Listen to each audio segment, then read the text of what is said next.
पहले अपन method of preparation पढ़ लेते हैं एल्डिहाइड और कीटोन की। कॉमन मेथड ऑफ प्रिपरेशन पढ़ते हैं सबसे पहले।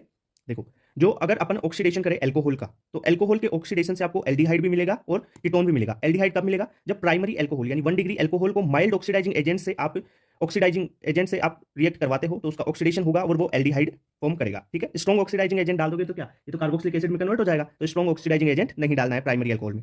प्राइमरी अल्कोहल में माइल्ड ऑक्सीडाइजिंग एजेंट डालोगे तो आपको एल्डिहाइड मिलेगा। अगर सेकेंडरी अल्कोहल है, ठीक है, ये है आपकी सेकेंडरी अल्कोहल, इसमें माइल्ड ऑक्सीडाइजिंग एजेंट डालो या आप स्ट्रॉन्ग ऑक्सीडाइजिंग एजेंट डालो, कुछ भी डालोगे दोनों तो आपको कीटोन ही मिलेगा। अगर टर्सरी अल्कोहल है, उसमें दोनों डालो, कोई रिएक्शन नहीं होगी। माइल्ड ऑक्सीडाइजिंग एजेंट भी डाल सकते हो, स्ट्रॉन्ग ऑक्सीडाइजिंग एजेंट भी डाल सकते हो, तो कोई रिएक्शन नहीं होती, यानी ना तो कीटोन बनता है ना एल्डिहाइड। यानी मतलब क्या निकला, प्राइमरी अल्कोहल से तो आपने बना लिया एल्डिहाइड और सेकेंडरी अल्कोहल से बना लिया कीटोन। क्लियर बात, ये ऑक्सीडेशन हो गया अल्कोहल का।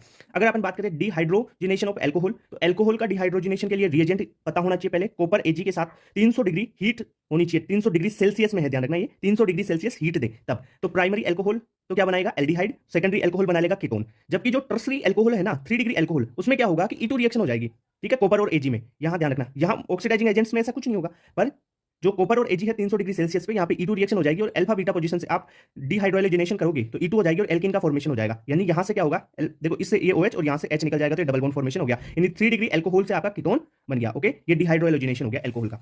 अगर अपन बात करें रिडक्टिव ओजोनोलाइसिस, तो इसमें रिएजेंट पता होना चाहिए। ओजोन के साथ CCl4 या जिंक मिला हुआ हो, जिंक प्लस H2O दे या Me2S दे आपको, ठीक है, ये दे दे, प्लस में O3, ओजोन तो होना चाहिए, है ना। तो ओजोनोलाइसिस होगा और ओजोनोलाइसिस रिडक्टिव में आप क्या करो, इस डबल बॉन्ड को तोड़ो और दोनों तरफ ऑक्सीजन दे दो। ठीक है, देखो डबल बॉन्ड को तोड़ा, इधर ऑक्सीजन दे दिया, यानी कीटोन का फॉर्मेशन हो गया। अब अपन एक इंपॉर्टेंट रिएक्शन की बात कर लेते हैं, जो कुचरोव रिएक्शन है। ठीक है, कुचरोव रिएक्शन में हाइड्रेशन ऑफ एल्काइंस होता है। जो एल्काइंस है इनका हाइड्रेशन होगा। सबसे पहली बात आपको रिएजेंट पता होना चाहिए कुचरोव रिएक्शन का। रिएजेंट क्या होगा, डाइल्यूट H2SO4 और HgSO4 डाइल्यूट। ठीक है, ये होना चाहिए। अब क्या होगा, इसके बाद में आपको क्या करना है, यहाँ पे H+ और OH- का एडिशन करवा देना है। ठीक है, तो H+ वहां पर जाएगा जहां पर हाइड्रोजन ज्यादा हो एल्किन में, और OH- को वहां पर भेजना है जहां पर हाइड्रोजन की संख्या कम हो। तो OH- हाइड्रोजन की संख्या यहाँ पे कम है, यहाँ पे चला जाएगा, और H+ जहां पे हाइड्रोजन ज्यादा है एल्किन के, तो यहाँ पर हाइड्रोजन एक है, यहाँ पे एक भी नहीं है तो एक भी नहीं है, वहां पे OH भेज दो, और जहां पर H है वहां पे कम H है, वहां पे हाइड्रोजन भेज दो, तो ये कंपाउंड बन गया। अब इसमें करवा दो आप टोटोमेरिज्म। टोटोमेरिज्म क्या कराओगे, देखो इस H को यहां पर भेजोगे और डबल बॉन्ड को यहां पे शिफ्ट करोगे। टोटोमेरिज्म डिटेल से बताई हुई है, डबल बॉन्ड को यहां पे शिफ्ट करो और OH को यहां पे करो, यानी 1-3 सिस्टम हो गया ना। तो R3 डबल बॉन्ड OCH3, यानी आपका कीटोन का फॉर्मेशन हो गया। ठीक है, अब आप मेरे को ये चीज बताओगे, मैंने बहुत बार बताया एंटी मार्कोनिको और मार्कोनिको। देखो यहाँ पे कौन सा लगाया मैंने, जो OH है वो देखो जहां पर हाइड्रोजन कम है वहां पर भेजा,